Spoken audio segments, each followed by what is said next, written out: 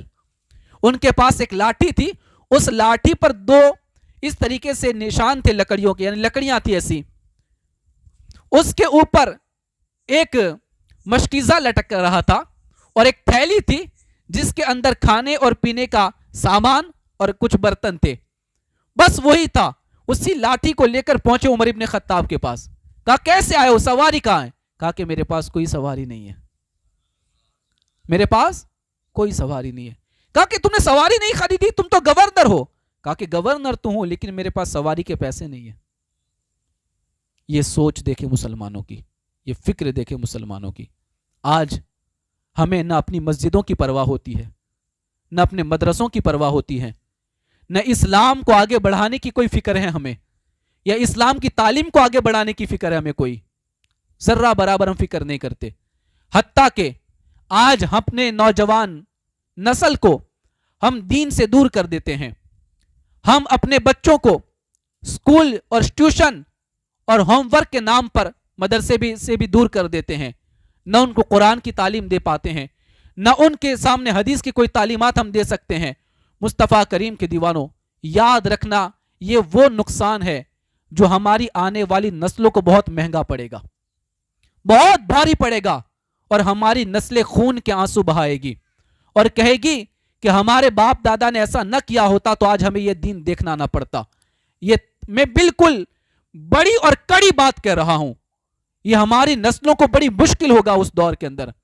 آج بڑی بڑی مسجدیں تو آپ دیکھ سکتے ہیں, 1 کروڑ کی 2 کروڑ کی مسجدیں بنائی جا رہی ہے, لیکن ان مسجدوں کے اندر کچھ نہیں ہوتا. بلکہ ہم نے دیکھا ہے 50 لاکھ کی مسجد بنتی ہے نا, وہاں پر مشکل سے 50 نمازی آتے ہیں. یعنی ایک نمازی 1 لاکھ کا, ایک نمازی 1 لاکھ کا, اس اعتبار سے نمازیں ہوتی ہیں. 2 کروڑ کی مسجدیں بنتی ہیں, وہاں 2 سب بھی نمازی نہیں ہو پاتے. ایسے حالات ہیں. اسی لیے ڈاکٹر اقبال نے کہا تھا مسجدیں مرثیاں خواہ ہیں کہ نمازی نہ رہے. ڈاکٹر اقبال نے ایک بہت ہی مفکرانہ لہجے میں کہا تھا کہ آج کے دور میں مسجدیں صرف زیارت اور چہلم کے لیے بنی ہے. مرثیہ خواہ یہی ہے نا, مرنے والے کی یاد کے لیے جو مرثیہ پڑھا جاتا ہے. مسجدوں میں لوگ کب آتے ہیں؟ زیارت میں. کب آتے ہیں؟ جب کسی کی فاتحہ خوانی ہوتی ہے, کسی کا چہلم ہوتا ہے, تب مسجدیں بھر جاتی ہیں اور لوگ آتے ہیں. اس کے سوا مسجدوں میں کوئی آتا بھی نہیں ہے.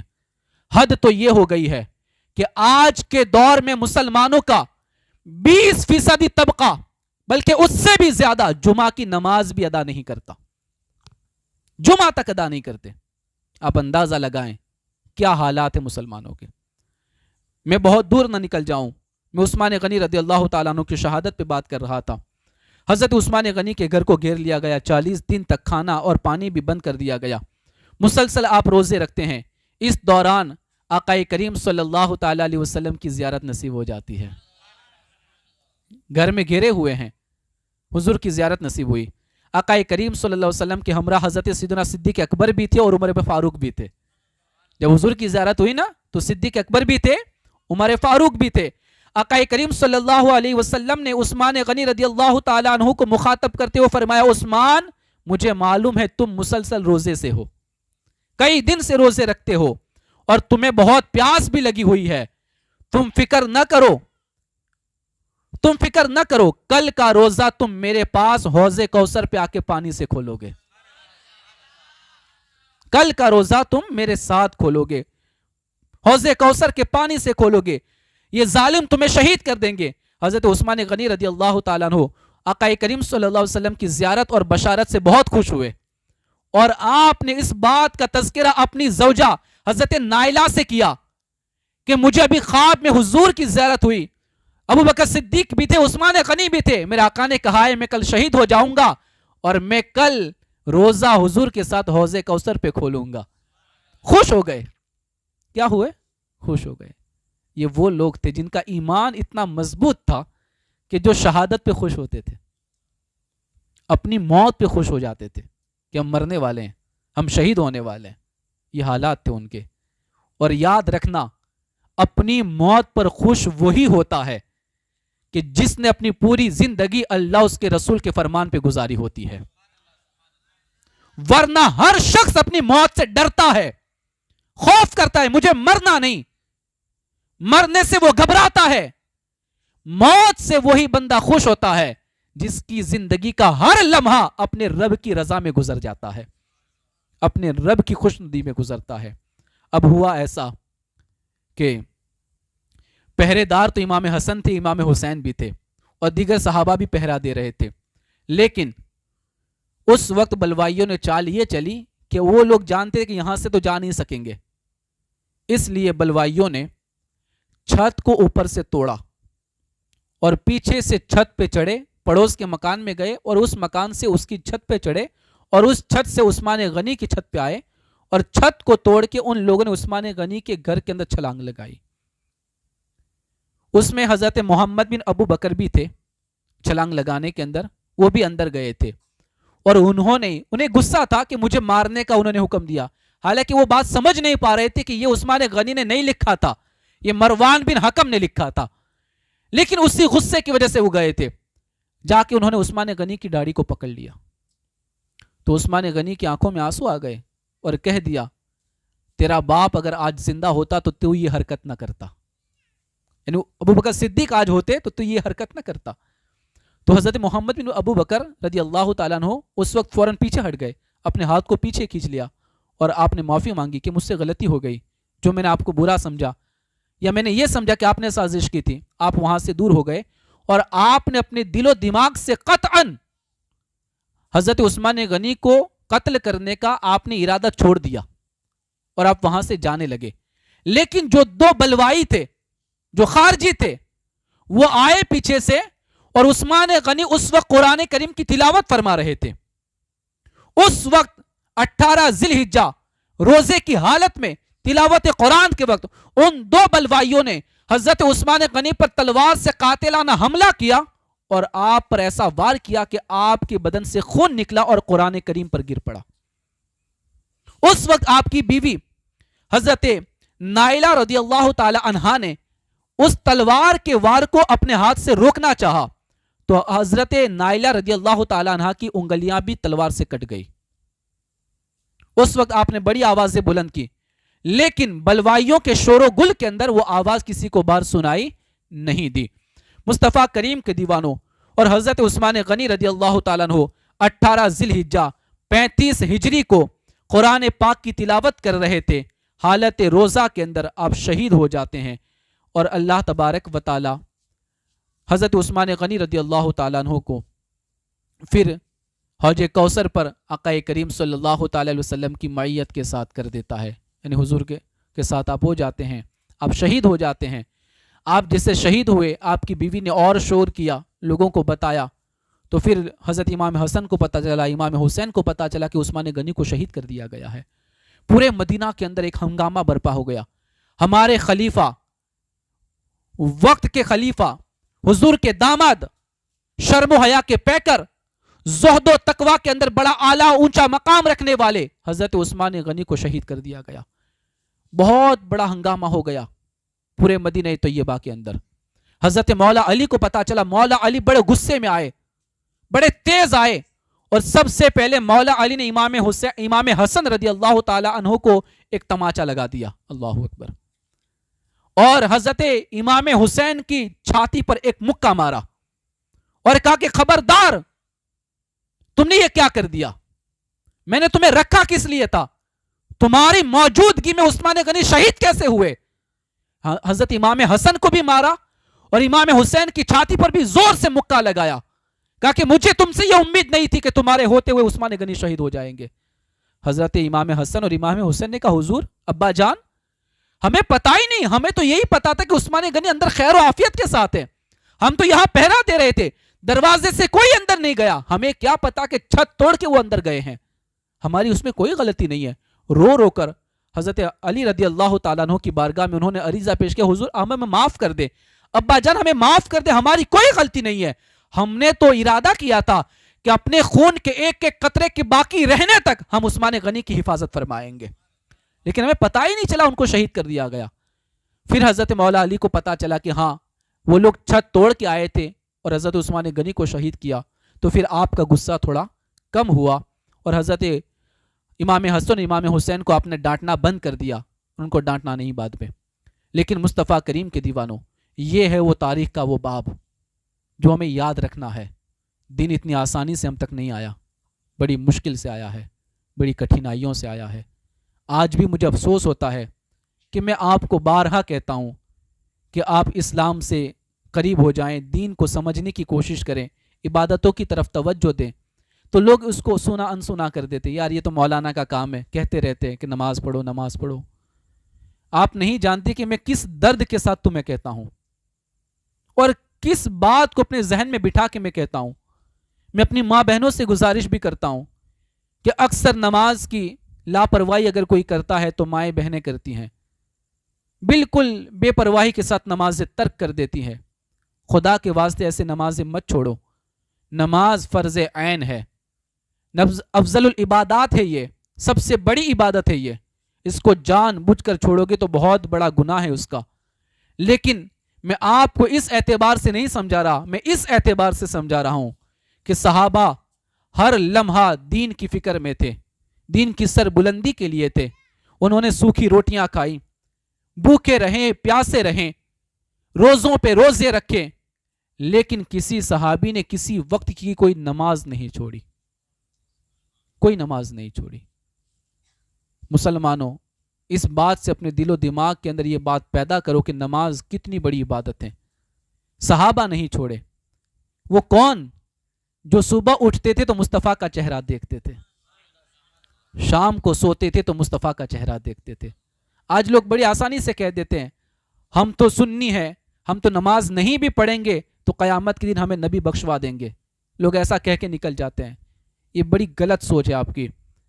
یہ تو صحابہ اگر کہتے کہ ہم تو صبح بھی نبی کے ساتھ شام میں بھی نبی کے ساتھ، انہوں نے کبھی نہیں کہا کہ ہمیں نماز کی کوئی ضرورت نہیں یا نماز پڑھنے کی کوئی ضرورت نہیں، ہم نے تو نبی کا زمانہ پایا ہے، ہم تو بخشے جائیں گے. نہیں، انہوں نے نبی کی صحبت میں رہ کر یہ سیکھا ہے کچھ بھی ہو جائے، سر تن سے جدا کیوں نہ ہو جائے، نماز قضا نہ ہونے پائے. یہی فکر ہونی چاہیے مسلمانوں.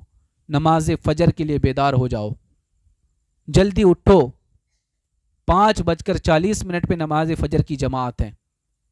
کوشش کرو کہ سب کے سب جلدی اٹھیں اور نماز فجر جماعت کے ساتھ ادا کریں، اور اس تصور کے ساتھ ادا کریں کہ یہ عبادت کرنے کا سلیقہ اور یہ موقع اس لیے ملا ہے کہ ہم سے پہلے صحابہ اور تابعین نے بڑی بڑی قربانیاں دی ہیں. انہی قربانیوں کے صدقے میں یہ دین ہم تک پہنچایا ہے. اگر انہوں نے جام شہادت نوش نہ فرمایا ہوتا، انہوں نے قربانیاں نہ دی ہوتی، تو آج ہمارے پاس بھی یہ دین نہ پہنچتا. ہم ان کا شکر ادا کریں، ان کی قربانیوں کو یاد کریں اور اپنی پیشانی کو سجدے میں رکھیں اور کہیں کہ یہ صدقہ ہے ان صحابہ کا، یہ صدقہ ہے ابو بکر صدیق کا، صدقہ ہے عمر فاروق کا، صدقہ ہے عثمان غنی کا، صدقہ ہے مولا علی کا، صدقہ ہے حسن امام حسین کا، صدقہ ہے حسنین کریمین کا، صدقہ ہے تابعی اور تبع تابعین کا کہ ان کی محنتوں اور مشقتوں سے یہ دین ہم تک پہنچا ہے. یہ ڈائری بھی ہم پر سجی ہے تو صدقہ امام حسین کا ہے. یہ ٹوپیاں بھی سر پہ سجی ہے صدقہ امام حسین کا ہے. یہ لباس ہمارے تن پہ ہے یہ صدقہ امام حسین کا ہے. ہماری زبانوں پہ کلمہ ہے تو صدقہ امام حسین کا ہے. ہماری زبان پہ درود و سلام ہے صدقہ امام حسین کا ہے. مصطفیٰ کریم کے دیوانوں، 10 دن کے لیے امام حسین کو یاد کر کے اپنے آپ کو مت بھول جاؤ اور امام حسین کی یاد کو فراموش مت کرو. ہر نماز میں سجدہ کرو تو حسین کا سجدہ تمہیں یاد آ جائے گا، امام حسین کی قربانی تمہیں یاد آ جائے گی. خدا کے واسطے نماز فجر کے لیے بیدار ہو جاؤ، جماعت کے ساتھ نماز پڑھو اور اس تصور میں نماز پڑھو کہ میرا حسین تو کربلا کے میدان میں 72 زخم کھا کے سجدہ کر رہا تھا، ان کا غلام ان کے صدقے کے اندر پنکھے اور اے سی کی آشائش اور نعمتوں کے اندر سجدہ کر رہا ہے. اس تصور میں نماز پڑھو. خدا کے واسطے اپنے دل و دماغ میں یہ باتیں پیدا کرو، اپنے آپ کو حسینی بناؤ، سچا حسینی بناؤ، تاکہ ہمارے اندر یہ عمل کا جذبہ پیدا ہو. یہ قربانیاں میں اسی لیے پیش کر رہا ہوں تاکہ کسی کا دل بدلے، کسی کا ذہن بیدار ہو جائیں، کسی کے دل و دماغ کے اندر یہ باتیں پیدا ہو جائیں. اسلاف کی قربانیاں ہمیں جھنجھوڑ رہی ہے. مسلمان کب تک سوتا رہے گا؟ بیدار ہو جا، اپنے رب کی عبادت کے لیے چلا. اس بات کی طرف ہمیں بیدار کر رہی ہے. تو حضرت عثمان غنی رضی اللہ تعالی عنہ کو 18 ذی الحجہ سن ہجری 35 کے اندر بڑی بے دردی کے ساتھ شہید کر دیا گیا. انا للہ و انا الیہ راجعون. انشاءاللہ میں آپ کے سامنے پھر مولا علی رضی اللہ تعالیٰ عنہ کی زندگی اور ان کی شہادت کو پیش کروں گا. وآخر دعوانا ان الحمدللہ رب العالمین.